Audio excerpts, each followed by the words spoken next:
Lors de l'assaut des forces spéciales algériennes, plusieurs activistes sont tués. Parmi eux, il y aurait un Français, une hypothèse tout à fait plausible. Nous savons depuis plusieurs années que des aspirants djihadistes en France souhaitent se rendre sur des terrains de conflit pour prendre part à ce qu'ils appellent la guerre sainte et qu'ils adhèrent totalement à cette idéologie extrémiste.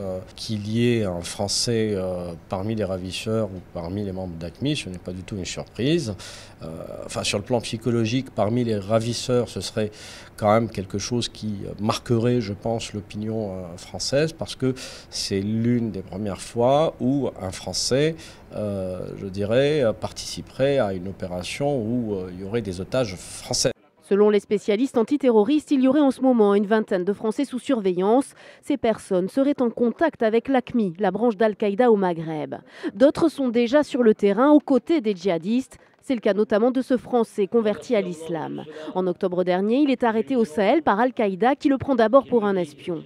Après des semaines de détention et de renseignement, l'organisation islamiste l'admet finalement comme l'un des siens. Dès qu'ils l'ont adoubé, il s'est empressé à faire une vidéo de propagande pour expliquer les raisons pour lesquelles il avait rejoint les rangs de cette organisation terroriste et pour expliquer les raisons pour lesquels il s'apprêtait à s'adonner au terrorisme. Dans cette vidéo diffusée en novembre dernier, Gilles Le Guen, rebaptisé Abdeljelil, met en garde la France, les États-Unis et l'ONU.